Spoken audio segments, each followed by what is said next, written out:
नमस्कार दोस्तों, आप सभी का स्वागत, आभार, अभिनंदन।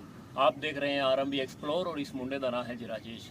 आज हम आ चुके हैं दिल्ली के तुगलकाबाद इलाके में, जहां पे तुगलकाबाद फोर्ट बना हुआ है। इस किले के जो संस्थापक थे वो थे गयासुद्दीन तुगलक, जिन्होंने 1321 ईस्वी में इसका निर्माण करवाया था और 1325 ईस्वी में ये बन के कम्प्लीट हो गया था। यानी मोटा मोटी 4 साल लग गए थे इस किले को बनाने में। और इस किले को बनाने का जो मुख्य उद्देश्य था वो यही था कि उस टाइम में मंगोलों का शासन हुआ करता था और मंगोलों से बचने के लिए, उनके आक्रमण से बचने के लिए गयासुद्दीन तुगलक ने इस किले का निर्माण करवाया था। तो लगभग 4 साल में ये कंप्लीट हुआ था और ऐसा कहा जाता है कि किला बनने के 15 साल बाद में ये किले को छोड़ना पड़ा था, क्योंकि एक सूफी संत हुआ करते थे निजामुद्दीन औलिया। तो जब इस किले का निर्माण करवाया जा रहा था उस समय गयासुद्दीन तुगलक ने ये ऐलान करवा दिया था कि दिल्ली के अंदर जितने भी मजदूर कारीगर हैं वो सब इसी किले के अंदर काम करेंगे, यहाँ पर मजदूरी करेंगे। जब जाके इस पूरे किले का निर्माण हुआ था। तो उस समय सूफी संत निजामुद्दीन औलिया हुआ करते थे। तो उनके वहाँ पे उनके आश्रम में कुंड का काम चल रहा था। कुंड, जो पानी की कुंड होती है, उसको बनाया जा रहा था। तो उस समय उनको वहाँ पे मजदूर नहीं मिले थे, क्योंकि सारे मजदूर यहाँ पर आ चुके थे। तो उसके बाद में उनको बड़ा गुस्सा आया सूफी संत निजामुद्दीन औलिया को। तो उन्होंने श्राप दे दिया गयासुद्दीन तुगलक को कि भाई तेरा सब कुछ नाश हो। तो उसके बाद में ये किला कहा जाता है कि कभी आबाद नहीं हुआ, कंप्लीट कभी नहीं हुआ। अब भी आप देख सकते हैं ये पूरा जो किला है, ये पूरा किला अभी खंडर में तब्दील हो चुका है। इसके अंदर खूब सारी मोटी दीवारें, कहा जाता है कि इसके अंदर 52 दरवाजे थे, लेकिन अभी तक सिर्फ 13 दरवाजों की पुष्टि हुई है। बाकी दरवाजों के कोई प्रमाण नहीं मिले हैं। और इसके साथ में ये भी बताया जाता है कि यहाँ पे 7 झील हुआ करती थी और 3 बावली हुआ करती थी। तो उन सबके अभी प्रमाण कोई नहीं, सिर्फ ऐसा कहा जाता है। तो चलिए अभी चलते हैं और देखते हैं कि पूरा किला किस तरीके से बना हुआ है, तो किस तरीके की कारीगरी की गई है। और इसके साथ साथ में यहाँ पे मीना बाजार भी लगता था। मीना बाजार जो है वो अंडरग्राउंड हुआ करता था, तो वो भी आपको दिखाएंगे। तो फिलहाल के लिए स्टे ट्यून और बने रहिएगा वीडियो में। उम्मीद करता हूँ आपको वीडियो बहुत अच्छा लगेगा, तो वीडियो को पूरा देखें। तो पूरा किला बना नहीं था, उस साइड आप देख सकते हैं, पूरा उस साइड खंडर है और यहाँ पर ये बाद में रिकंस्ट्रक्ट किया गया, पानी पीने वीने के लिए यहाँ पे बनाया गया है। और ये किला था जहाँ पे राजा रहा करता था। गयासुद्दीन तुगलक जो है वो इसी जगह पे रहा करते थे और 15 साल तक वो यहाँ रहे थे। उसके बाद में उनकी मृत्यु हो गई थी और उनका यहाँ पे एक टॉम्ब, बोले तो एक मकबरा भी बना हुआ है। तो फिलहाल इस किले के अंदर चलते हैं और वहाँ की सारी चीज़ें एक्सप्लोर करेंगे। काफ़ी मोटी दीवारें हैं इस किले की और बहुत सबसे मजबूत किला था। ये दिल्ली शहर का तीसरा किला था और सबसे मजबूत किला इसको बताया जाता है। तो यहाँ पे एंट्री करने के बाद में ये जो आप दरवाज़ा देख रहे हैं, इसके आगे क्या है कि पूरा जंगल है। तो यहाँ पर जाने की परमिशन नहीं है, क्योंकि अगर यहाँ पे कोई चला जाता है तो उसके साथ कोई ना कोई कांड हो ही जाता है। छीना झपटी होती है, डकैती वगैरह वहाँ पे हो जाती है। सामान वामान जो भी टूरिस्ट के पास होता है वो छीन लिया जाता है, क्योंकि इस तरफ पूरा जंगल है। तो अभी यहाँ पर जाने की बिल्कुल भी परमिशन नहीं है। आप देख सकते हैं इसके ऊपर से, ये देखिए इधर पूरा जंगल है। ये थोड़ा मैं ऊंचाई पे जाऊंगा और ऊपर जाके मैं आपको इसको दिखाने की कोशिश करता हूँ।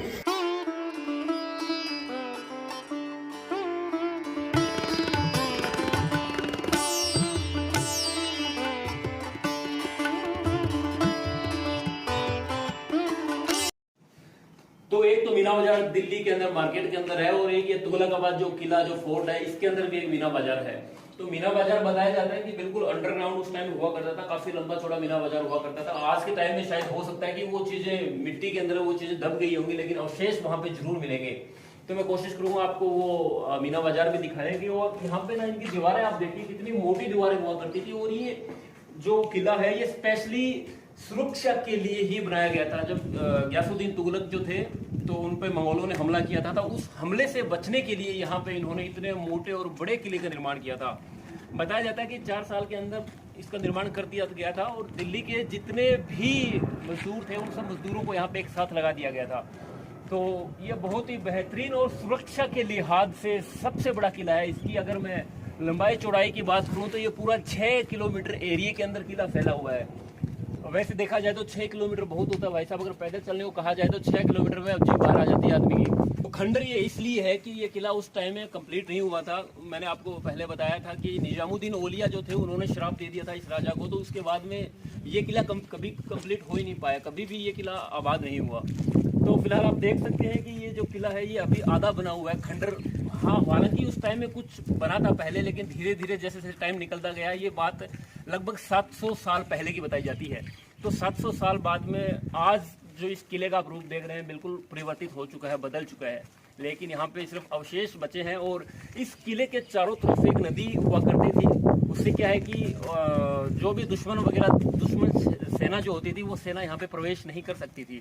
और ये जो किला है ये बिल्कुल दिल्ली शहर की सबसे ऊंची पहाड़ी पे बना हुआ है। तो ऊंची पहाड़ी पे बनाने का इसका मेन मकसद यही था कि मंगोली उस समय जब हमला करते थे तो वो लोग जो यहाँ के जो सैनिक वगैरह हुआ करते थे, उनको वो दूर से पता लग जाए, दिख जाए कि यहाँ पर हमला होने वाला है, तो उससे पहले ये सतर्क हो जाते थे। तो इस प्रकार की यहाँ की कहानी है। फिलहाल ये बिल्कुल सामने देख रहे हैं, ये मीना बाजार है। तो मीना बाजार की स्टोरी मैंने आपको बताई। अभी चल के देखते हैं कि मीना बाजार दिखने में कैसा है, क्या यहाँ पे अभी भी आपको कुछ श्रृंगारदानी या सुरमदानी मिलेगी। चलिए देखते हैं वीडियो। इसका मतलब आप देख सकते हैं कि अभी ये खंडर हो चुका है बिल्कुल। ये पत्थर जो है ये साइड में फिर भी हिलने का नाम नहीं ले रहा है। तो आप समझ सकते हैं कितना मजबूत किला था। और अभी जो मीना बाजार है वो मैं दिखाने वाला हूँ। मीना बाजार बिल्कुल अंधेर गुफा में है। यहाँ पे चमगादड़ों की आवाज़ भी आती है। तो बिल्कुल अंधेरा है। आप शाम के टाइम में तो रात को यहाँ पे बिल्कुल मत आइएगा। अगर रात को आ गए, कुछ कांड हो गया तो भाई साहब फिर हमें मत बोलना। इसलिए हम बिल्कुल परमिशन नहीं देते, बिल्कुल आपको नहीं कहते कि आप रात को आइए। आप खुद देखेंगे तो डर जाएंगे कि अंदर मीना बाजार कैसा हुआ करता था। हालांकि अभी ये मिट्टी से थोड़ा दब चुका है, काफ़ी नीचा हुआ करता था ये मीना बाजार। तो आइए मेरे साथ अभी चलते हैं फिर। तो अभी फिलहाल हम मीना बाजार के अंदर एंटर कर चुके हैं। और मीना बाजार में एंटर करते ही यहाँ पे झरोखे दिखेंगे, दोनों तरफ झरोखे हैं। बिल्कुल काला अंधेरा है और चमगादड़ की आवाज आ रही है भाई साहब। यहाँ पे कोई ताता करने के लिए चिमटा ही नहीं है। चमगादड़ कानों के चिपक गए तो बिना ताता करे चिमटे के वो भाई साहब उतरेगा नहीं। तो आप मेरे साथ आइए और मैं आपको दिखाता हूँ कि इस तरीके के यहाँ किस तरीके से यहाँ पे चमगादड़ घुसे हुए अंदर। तो ये देखिए दोस्तों, मैंने कानों के हाथ इसलिए लगा रखे कि चिपक ना जाए चमगादड़। तो यहाँ पे बिल्कुल अंधेरा है, काला काला, अंदर कुछ नहीं दिख रहा भाई साहब, डरावना सा लग रहा है। ओए ओ चमगादड़ आई।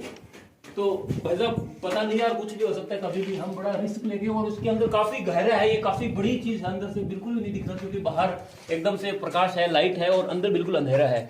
तो अंदर देख पाना बड़ा मुश्किल है। आवाज सुनिए आप।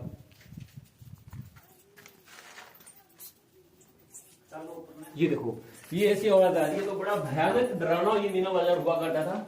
और यहाँ पे हाट लगा करती थी, छोटी छोटी मार्केट थी यहाँ पे, और इसके अंदर हाट लगा करती थी और लोग यहाँ से आया जाया करते थे।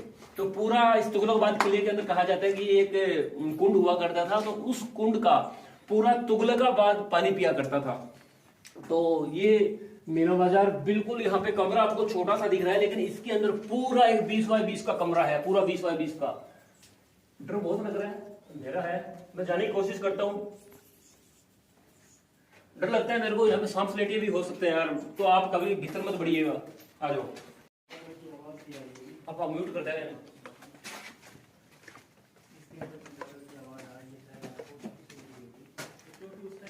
और ये जो कमरे हैं, ये सारे कमरे अंधेर गुफा है, यहाँ पे कुछ भी नहीं है। और ये झरोखे आप जो देख रहे हैं, यहाँ पे क्या हुआ करता था कि उस टाइम में लाइट का प्रबंध करने के लिए लालटेन वगैरह यहाँ पे जलाई जाती थी। तो इस मीना बाजार के अंदर यहाँ पे हर जगह आपको थोड़ी थोड़ी 5-5-10 फीट में यहाँ पे आपको ऐसे मिलेंगे। तो यहाँ पे दीपक वगैरह जला के या फिर लालटेन वगैरह उस टाइम हुआ करती थी, तो वो यहाँ पे जला के इसका निर्माण किया गया। और आप ऊपर देखिए कितने, मतलब इतना ऊंचा नहीं था पहले, काफी ऊंचा हुआ करता था। अभी क्या है कि नीचे मिट्टी वगैरह आ चुके हैं और इसका थोड़ा बहुत इसमें चेंजेस किए गए हैं। क्योंकि आप सब जानते हैं 700 साल पहले की बात है, तो 700 साल में पता नहीं क्या ही हो जाता है। और यहाँ पे मीना बाजार में अलग अलग तरीके से एंट्री होने की जगह भी यहाँ पे, ये देखिए यहाँ पे थोड़ा प्रकाश है, तो यहाँ पे आपको दिखाते हैं अंदर से कमरा कैसा है। आइए मेरे साथ। तो इस कमरे में थोड़ी सी रोशनी है, तो आपको दिखाते हैं। ये दुकानें थी, आप देख सकते हैं अंदर से। आपको कुछ हल्का फुल्का मैं दिखाने की कोशिश करूंगा। आप देखिए इसके अंदर किस तरीके का कमरा हुआ करता था। यहाँ पे अलमारी वगैरह एक भी नहीं बनी हुई है। उस समय जो सामान था वो नीचे ही रखा जाता था, तो सामान नीचे रख के हमें सेल आउट किया जाता था। और तुगलकाबाद की जो जनता थी उस टाइम में, वो जनता यहाँ पे शॉपिंग करने के लिए आया करती थी। यहाँ पे लोग उस टाइम हाटों से चीजें खरीदा करते थे। तो इसके अंदर कम से कम 50 से 60 यहाँ पे ऐसे हाट बने हुए हैं। काफी बड़ा मार्केट लगता था, नामी मार्केट था मीना बाजार। इसी नाम से दिल्ली का एक मीना बाजार है, उस बाजार का नाम पड़ा था। तो इस तरीके के सारे किले बने हुए हैं। हालांकि इसका रिकंस्ट्रक्ट करके ऊपर से सीमेंट वगैरह दोबारा चिपका रखी है ताकि ये पत्थर वगैरह जो है ये ऊपर ना गिर जाए, लेकिन बहुत ही आलीशान है। और इसके साथ साथ में बिल्कुल ठंडी जगह है। यहाँ पे ऐसा लगता नहीं है कि हम इतनी गर्मी के अंदर, बाहर इतनी भयंकर गर्मी है, धूप होगी, एकदम ठंडा माहौल है, बढ़िया अच्छा है। यहाँ पे थोड़ी लाइट आ रही थी इसलिए हमने आके आपको ये थोड़ा दिखाया। तो ये था दोस्तों मीना बाजार। अब आगे चलते हैं और दूसरी लोकेशन पे जाके देखते हैं कि वहां पे किस तरीके की कारीगरी यहाँ पे वहां पे कर रखी है और किस तरीके से वहां पे किले का निर्माण किया हुआ है।